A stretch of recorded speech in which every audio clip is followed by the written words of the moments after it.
Aloha kakahiaka, everyone. How are you? Um, I am here to do your chapter 9 lecture, which is covering obsessive disorders. So here we go. Let's dive in. So, the first obsessive disorder that we're going to talk about is obsessive compulsive disorder, which is probably the most well known. But I kind of need to help lay the groundwork by establishing the difference between an obsession and a compulsion. Obsessive compulsive disorder are two-part disorders. Not all obsessive disorders have compulsions, but obsessions are really the thought mechanisms involved in the disorder, and then the compulsions are the behavioral, the actions that they take to alleviate and relieve the obsessions. When we talk about obsessions, we're talking about recurring, persistent, excessive thoughts, urges, or images. We might all have this feeling like, oh, did I lock the door? Did I set the alarm? Did I turn off the stove? Did I blow out the candle? But it becomes obsessive when it persists, when it doesn't go away, when it's excessive and repetitive, and it becomes this intrusive thought that you just can't get out of your head.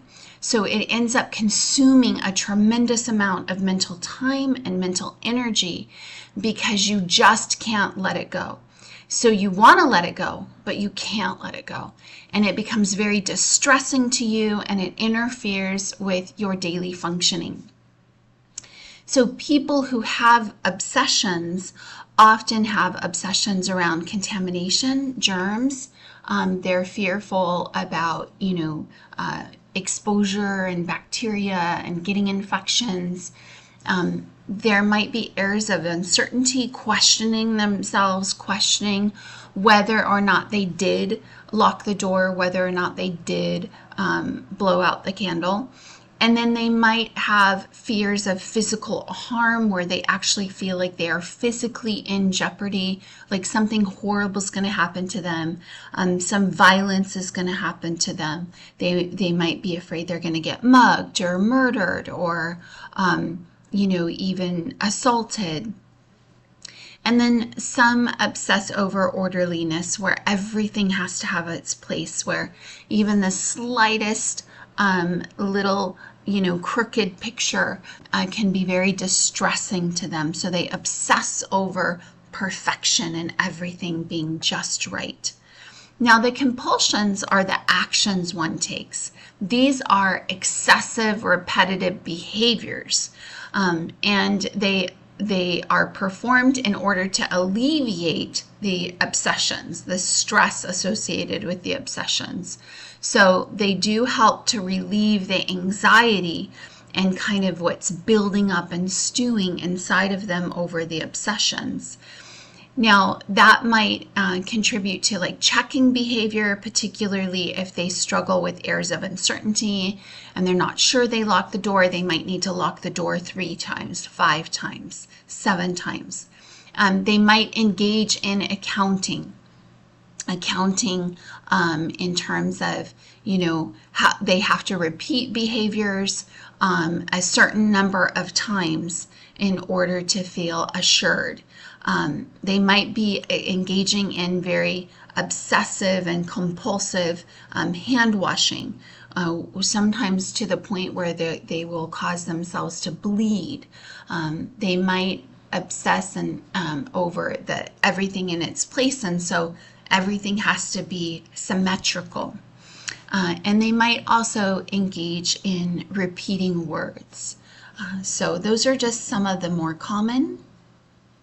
We'll start out talking about obsessive compulsive, which actually involves both obsessions and compulsions. Often they co-occur together. There's this cycle that happens where they have these obsessive thoughts. The anxiety builds as a result of those thoughts. They engage in the behavior, and then that behavior then offers some relief for the anxiety, which then ultimately reinforces the cycle, and then they have the thoughts again. So what happens is this cycle becomes excessive. It's unreasonable. It starts to disrupt their lives, their functioning, where they can't go and do things. They can't leave the house. They can't engage in normal relationships or activities until they engage in these obsessive and compulsive behaviors. Additionally, it's important to note that there are variations, right? So some people may have these obsessions and compulsions less frequently than others.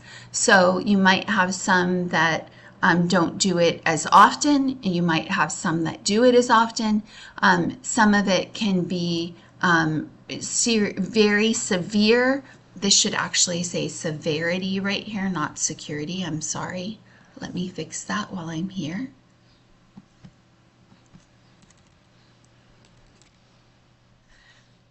And so for some it might be, incredibly distressing. For some it might be mildly distressing.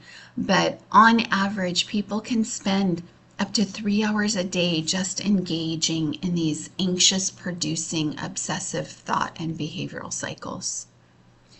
In terms of prevalence, about 1.2% of the US and worldwide population struggle with OCD. Women do have it more often than men, but interestingly enough, boys are diagnosed more often than girls. So under the age of 17, we see it more commonly in the males, and they often have an earlier onset, so they're diagnosed at younger ages. When they're diagnosed at younger ages, treatment is also not as successful. For females, their obsessions often center around cleanliness, and for males, it's forbidden thoughts and symmetry. On average, the average person starts to display these symptoms at about 19.5 years of age, but about 25% of those cases start by age 14. Again, it's more resistant to treatment the younger they start, so it can be a bigger challenge when they start to have these symptoms at younger ages. It's very commonly diagnosed with other anxiety disorders. As we saw, anxiety is part of the cycle and it kind of goes hand in hand. It can co-occur with panic disorders, social anxiety, general anxiety, or phobias. About 41% of those diagnosed with OCD are also diagnosed with some sort of depressive or bipolar disorder. And then we also see it commonly diagnosed with schizophrenia, bipolar, eating disorders, body dysmorphic disorder, which is actually one of the obsessive disorders we'll talk about, and Tourette syndrome. There is what you call the psychological triad that we observe in children, where they're diagnosed with commonly with OCD, a tic disorder, and ADHD simultaneously. And so all of those require, undesired thoughts and behaviors and can be very disruptive to their lives. Sadly, we do see higher suicide attempts and suicide completion and ideation rates among individuals with OCD. And you can see those rates down here at the bottom, with about 26% or about a quarter of them actually experiencing suicidal ideation in the present, and about 41% over their lifetime. So I did add some additional comorbidity statistics over here to the right, so you can see how it breaks down with the other disorders as well. There are different types of OCD. As I mentioned, they have different types of obsessions and compulsions, but we are going to talk about some other obsessive disorders, including hoarding, and we will talk about body dysmorphic disorder as well. Otherwise, this kind of highlights some of the more common ways in which people engage in obsessive and compulsive behavior. So as I mentioned, body dysmorphic disorder is a type of obsessive disorder. However, the thoughts and the obsession center around one's own body. Specifically, individuals who struggle with this disorder tend to look at their bodies as being flawed. They see their bodies often in a very warped way where other people don't see the flaws that they see. They might see themselves as being fat when they really aren't fat. They might see that their skin as being very flawed and unhealthy when other people see it as beautiful. But they really do just question their own beauty, question their appearance. They're much more critical of themselves and again see themselves in very negative ways that the world may not see them as. The most common obsessions center around skin, hair, and their noses. It's interesting that this can also be by proxy. We talked about Munchausen's by proxy, where they can actually not just poison themselves to make themselves sick and get that attention, but they can actually poison others. So let's say that as a mom, I have body dysmorphic disorder by proxy. I might see my child as being flawed in ways that they truly aren't. I might obsess over their appearance. I might think that they're fat when they're really not fat. And that might cause some undue pressure on the child and certainly contribute to some insecurity and unhealthy self-perceptions in them as well. When you are engaging in these types of obsessions, you're often comparing yourselves to others, and you might be comparing yourselves to unrealistic others, such as influencers, celebrities. What we see on a magazine cover is in itself, although it's a standard of perfection, it's not even perfect enough, because then they engage in, modifying the pictures and making themselves look thinner and even more perfect than what they really are. And so that kind of photoshopping creates an even more unrealistic standard. So that comparison really can be completely destructive. And as a result of me seeing these flaws in myself, I might camouflage the flaws. I might wear obsessive makeup. I might, actually engage in seeking medical treatment. But I definitely it's going to interfere with my life, with my relationships. It might interfere with my social lives. It might even keep me from functioning well in my job or in a school setting. So unfortunately, it really does contribute to eroding the quality of life for these individuals. It might also be associated with emotion recognition, like I can't recognize these emotions as being unhealthy, as being flawed, as being present. I may not be able to make good, thorough decisions. I'm processing information through a very biased lens. And so I'm seeing things in a distorted way that makes me interpret things very inaccurately and unfortunately then negatively impacts my behavior and my relationships. I might also misinterpret other people's facial expressions or other people's interactions with me because of that anxiety and obsessive thinking. And so I'm assuming they're also interpreting me in a negative way. So when you're diagnosed with this type of disorder, therapists often note insight specifiers. And really they're noting your level of awareness of recognizing that these thoughts are there, recognizing that these thoughts are unhealthy, and recognizing that these thoughts are disrupting your life. So they might classify you as having good or fair insight, where you are fairly conscious that these thought processes are happening and they're unhealthy. Poor insight, where you're kind of clueless and you're not really acknowledging. An absent insight, or delusional, where you absolutely are resistant to the idea that these thoughts are there and unhealthy.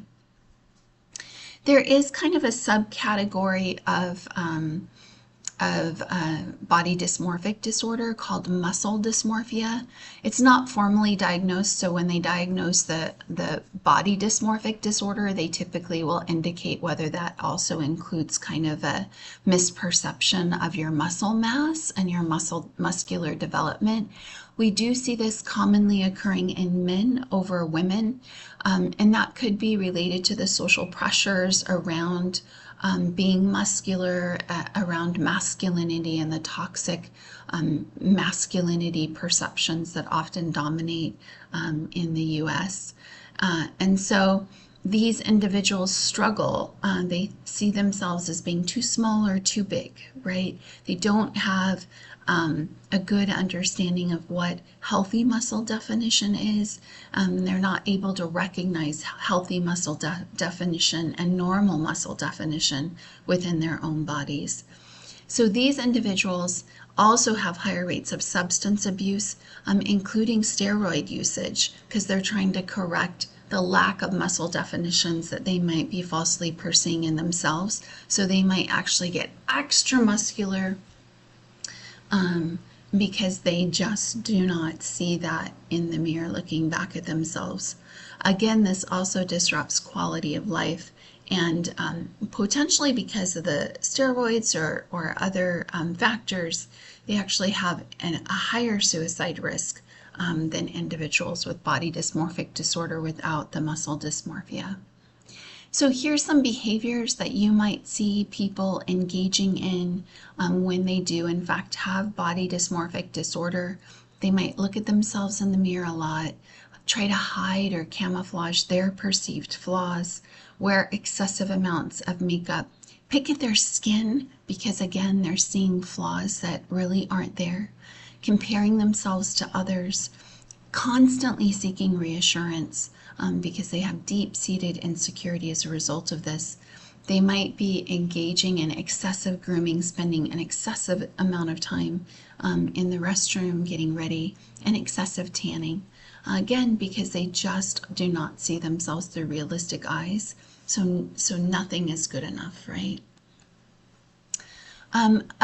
In terms of prevalence, about 2.4% of people in the US. Outside of the US, it can be almost 3%. We do see this more commonly in women with muscle dysmorphia, diagnosed more often in men. We often see obsessions around weight, breasts, butt, legs, hip, excessive body and facial hair. And then men tend to be focused on their genitals, again going back to that toxic masculinity where their size of their genitals seems to be falsely connected to their masculinity, body fluid, and thinning hair. And interestingly enough, a lot of European men start to go bald at 30, and so unfortunately,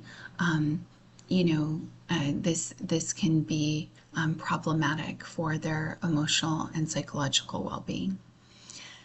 Comorbidity, we see this with major depressive disorder, social anxiety, OCD, substance-related disorder, not uncommon that they also have some sort of addiction, and they are 4 times more likely to experience suicidal ideation and 2.6 times more likely to commit suicide. So we definitely need to wrap these people in love and help to take care of them. Here's some of the symptoms that they might experience. And again, I try to teach this class from a position of empathy and compassion. So I want you to imagine what it's like to constantly feel like you're not good enough, that you're not pretty enough, that something's wrong with you. It's bad enough like when we walk into the room and we actually have a big giant pimple on our forehead. But imagine when we see ourselves as that kind of flawed on a constantly daily basis, right? Think about, when you're that insecure and you're constantly needing to, look in a mirror, and when you're constantly, trying to worry about when's my next treatment, when's my next facial, when's my next peel, not just for self-care or for the relaxation or for the enjoyment, because you're obsessed that your skin is just not beautiful without those things. where you don't feel like you can be seen in the world without masking or camouflaging yourself or your body. When you maybe even avoid looking at yourself because you see yourself as this ugly person, or where you don't want to be around other people, you don't go to functions, you disengage because you're afraid they see you as ugly too, where you're constantly thinking about how you look and it's interfering with your ability to focus and concentrate on other things, and you're constantly judging yourself to these unrealistic standards. That becomes unbearable. It becomes emotionally distressing.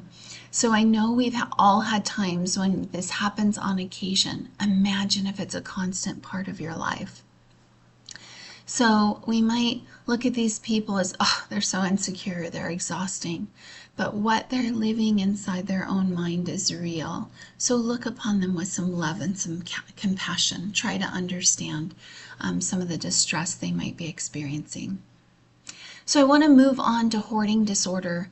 Hoarding disorder, I have actually been impacted by hoarding disorder. My ex very much was a hoarder.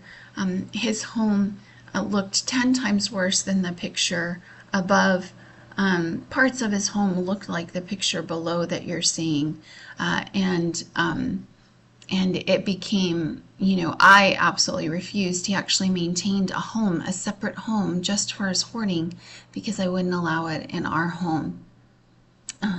And when you have wealth, interesting, you can do that. Even his wealth was something that he hoarded. But when you're talking about hoarding, you're talking about the accumulation of possessions. They don't even have to have any worth or value, right? Newspapers, magazines, mail, and you just cannot throw them away. You're obsessed with accumulating and you cannot throw things away.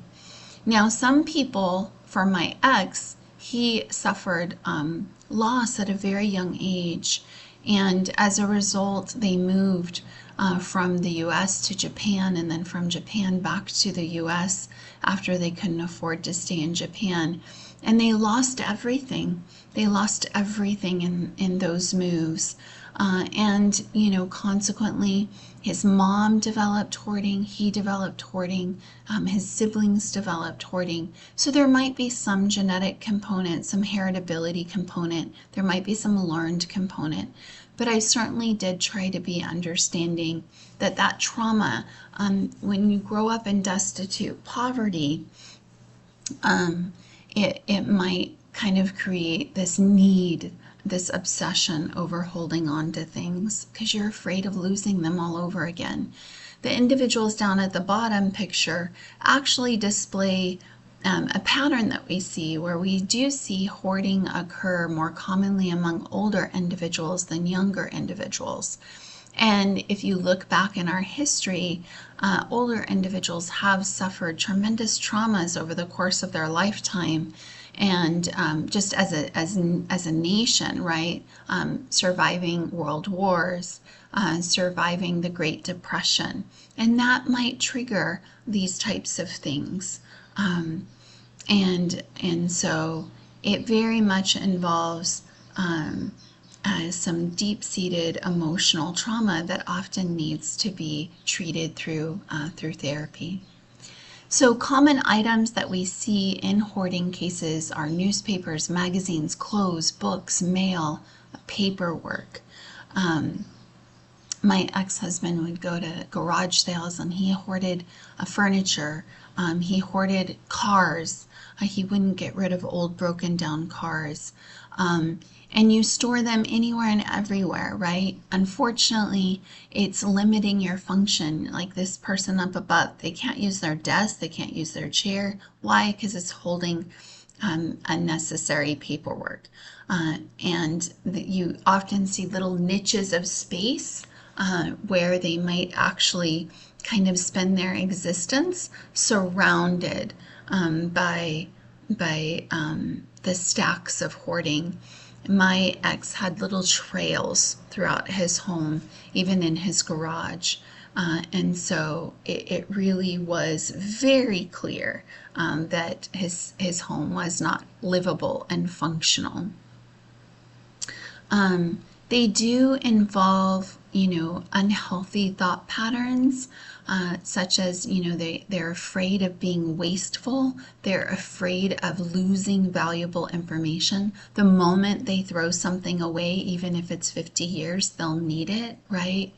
And so it's very distressing for them to throw things away. It can really trigger a just very extreme emotional response. So they don't react well to cleaning. For me, I am relieved. I am at peace when I sit in a clean house. For someone that's hoarding, that might be very, very stressful. The process of the cleaning and even being in the space. And so other behaviors that coincide with the hoarding include not being able to make decisions. They're very indecisive. They might avoid making decisions or avoid situations altogether. Procrastinators will do it tomorrow, will do it next week. They might actually, believe it or not, be perfectionists. And, because they want to be prepared for anything and everything, they hold on to everything. They might have a hard time planning and organizing. Maybe they can't see their way through the chaos. They're easily distractible, and so they can't really sit down and focus. And unfortunately, this disturbs their social life as well as their cognitive functioning as well. And, where they're unfortunately struggling with these negative thoughts, and it might actually interfere with their ability to do their jobs. So individuals living particularly in serious and extreme hoarding conditions have a lower quality of life. There's risks and dangers like falling.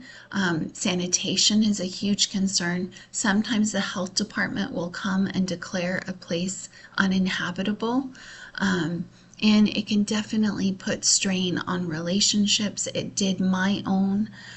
It can cause challenges with families and neighbors because neighbors, this attracts bugs, this attracts critters, and the neighbors are negatively affected by it as well. So you often see them calling health departments or city departments, code enforcement, to bring outside people in to address the situation.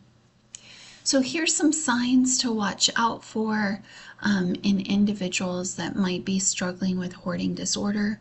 And then also when we want to try to assess how serious or extreme is the circumstance, we usually rate it as mild, serious, extreme, or even life-threatening. And here's some of the symptoms, and we want to rate those things as being present and concerning or not. And you can see the life-threatening, more of these things are present. And in the more mild hoarding cases, it's not as serious, but it can lead to more serious levels of hoarding. So it's still important to get help even with mild hoarding. In terms of prevalence, up to 6% of the population, it is more common among women and older individuals. Comorbidity, these individuals are often also diagnosed with a mood or anxiety disorder. They are actually experiencing anxiety at the thought of getting rid of these things, and they might actually be experiencing depression living in these circumstances as well. They don't necessarily want to live like this. They just don't know how not to. 20% also meet the criteria for obsessive compulsive disorder. So when you're talking about hoarding, 1 in 4 who have OCD actually engage in hoarding. 20% of those who are hoarders also have OCD symptoms. Hoarding disorder is actually more common. There's some conflicting information here. I'll go back and clarify. I want you to clarify in your reading too. And the disorder We see it. It can be diagnosed in children, but the elderly are our biggest concern, and then the trauma. And then also like compulsive taxidermy, where you take deceased animals and stuff them, or they might actually engage in stealing and lying. Again, it's about accumulation. So either way, we want to make sure they're getting out. So let's talk about the cause of these disorders. What contributes to causing these obsessive disorders? OCD, there's large hereditary factors. We see this with significantly higher shared rates of diagnoses between monozygotic twins who share 100% of the same DNA compared to dizygotic twins who came from different eggs and do not share 100% of the same DNA.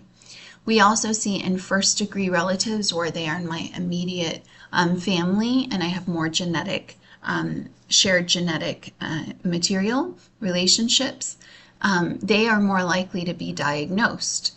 So we see a higher diagnosis rates among first degree relatives. You also have, it seems that the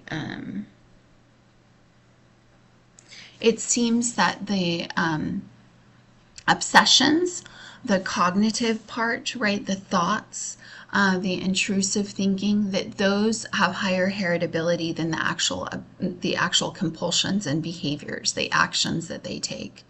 And certainly with those that are diagnosed at younger ages, it actually is more likely to be genetic or heritable than later term diagnoses, which may be actually due more to trauma. In terms of body dysmorphic disorder and hoarding, there is some evidence for heritability, but there's also significant evidence to suggest that environmental factors may play a larger role in hoarding and body dysmorphic disorders. Neurotransmitters, serotonin levels, low serotonin levels might be a factor. In fact, there is some relief in obsessive thoughts when they are taking drugs or psychotropic medication that raises serotonin levels. Other neurotransmitters that may play a role is glutamate, GABA, and dopamine. And then the brain structures, it appears that the frontal lobe, which remember that is involved in decision making, it does interpret our emotional responses, and specifically the orbital frontal cortex, kind of by the eye, actually is what mediates our emotions and kind of determines what it's going to pass on, what it's going to convert and pass on. It goes to the caudate nuclei, and that actually determines what's going to go to the thalamus, which is kind of our switching station for emotions, and converts, decides how we're going to act upon those emotions. So they might have problems being overreactive to emotions, and they might have challenges filtering out that information, so consequently they're more emotional and more likely to act on those emotions then. For other potential causes, definitely there's cognitive processing involved. There's often maladaptive thinking. They might have some very negative cognitive biases and see themselves and the world in unrealistic ways. They tend to overestimate, catastrophize, assume outcomes are going to be worse. They assume risks are higher than what they are. And they try to seek out information to prove themselves wrong, right? They need to see, if they fail to engage in a compulsion, what's going to happen. And then they really struggle with trusting themselves, which is why they have that uncertainty obsession sometimes. And those intrusive thoughts can be very much overwhelming them. And the rituals help to kind of neutralize those thoughts and emotions that come with those thoughts. From a behavioral standpoint, it's not just focused on the obsessive thinking, but actually what's happening in terms of environmental reinforcers that might actually continue that cycle, right? And so the cycle itself reinforces itself. And remember, with behavioral therapy or behavioral theories, we're talking about classical conditioning, operant conditioning, and modeling, right? And modeling and operant conditioning seem to be strongly at play in obsessive disorders. More specifically, when we're talking about that cycle reinforcing itself, it's got an operant reinforcer built right in, because the obsessions cause the anxiety, and then they act on their compulsions, and that ends up relieving the anxiety, which becomes a negative reinforcement. When you're talking about reducing discomfort and pain, that reinforces the whole cycle of thoughts and behaviors that led to that relief. Same with drug addiction. It very much works in a similar way. There's commonly individuals who are prescribed pain medication after surgery or an injury. They become quickly addicted to those drugs because of this reinforcing cycle. Same thing. I have pain, it's increasing my anxiety. I take my drug or my medication, my pain is relieved. Now it reinforces my desire and obsession over the pain and my desire for the drugs to relieve the pain. Very similar situation. So, again, compassion, empathy. How do we treat it? Well, we do have medications. Anything that helps to improve your serotonin levels can actually provide some relief for the obsessive thinking. But it's important to note that as soon as you stop those medications, then those obsessive thoughts return. Additionally, you had Meyer, who presented this exposure and response prevention. So actually putting clients in a situation where first you teach them relaxation techniques, but then you expose them to the obsessions, and you do not let them engage in the compulsions. So if they are obsessing over germs, you refuse to let them wash their hands, right? So you bring on situations where you're exposing them to germs, not allowing them to wash their hands. They're forced to sit in the anxiety and deal with the anxiety using the relaxation techniques that you teach them: breathing, meditation, mindfulness, cognitive restructuring. And then what happens is they learn that those thoughts really are irrational, and it does show to be successful for the great majority of patients, particularly when you treat it with an individual therapy that might get to the underlying trauma and help them process the emotions associated with the trauma, or the other fears that coincide with it. So again, as with most disorders, we see offering medication with therapy together tends to be most helpful. In terms of body dysmorphic disorder, they also can benefit from things that positively impact serotonin. You do see that it does have greater success rates after 8 years rather than just the 1-year rate. And they can have full or partial remission. They also can be exposed to exposure and response prevention, where they are taught to see their imperfections and manage that anxiety in a healthy way. Also, maybe restructuring their maladaptive thinking. There is plastic surgery sought out by clients. It's really important that plastic surgeons are appropriately screening and encouraging therapists to be involved when needed. The majority seek out dermatology visits.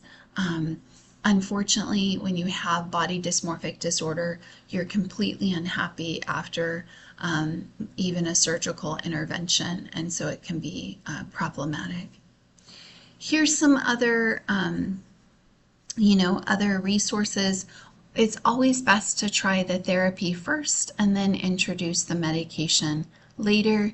In the event that the SSRIs aren't working, then they can switch to a little bit more, a different drug that might have a little bit more side effects to watch out for, or they can also supplement that with other drugs that can boost the efficacy of the primary drug. And then in terms of hoarding disorder, how we treat that is definitely with some cognitive behavioral therapy to address the maladaptive thoughts, the negative thinking, and we want to restructure their cognitive processing so it's healthy, empowering, and we want to break those connections between the hoarding and the comfort. That can sometimes should always involve really motivational interviewing, which is a specific interview technique that we utilize in human services, in therapy, in the medical field, but we're trying to figure out what are the underlying motives for their decisions. What emotions or fears might be tied to those motives. We need to be careful about telling them what to do, instead try to empower them, right, to make those decisions for themselves, because a sense of powerlessness is also not psychologically healthy. Understand their motives, their intentions, the benefits that they're getting out of it. Listen always with empathy and compassion, and ultimately empower them to make healthier decisions, empower them to come up with healthier ways of looking at the situation and analyzing the situation. Similar to drug addiction, I know that you can go into remission, but there's also the risk of relapse, right? Like this may never go away. It may become a little bit more manageable, but it may never go away. So working with a therapist and finding ways where you can have a wonderful, rich, fulfilling, functional life while still managing the obsessions and behaviors in a way that is constructive. So, okay. So as we close this chapter, I'm gonna remind us that you are not your thoughts, right? Sometimes your thoughts present scenarios that aren't real, and it's okay for us to question even ourselves.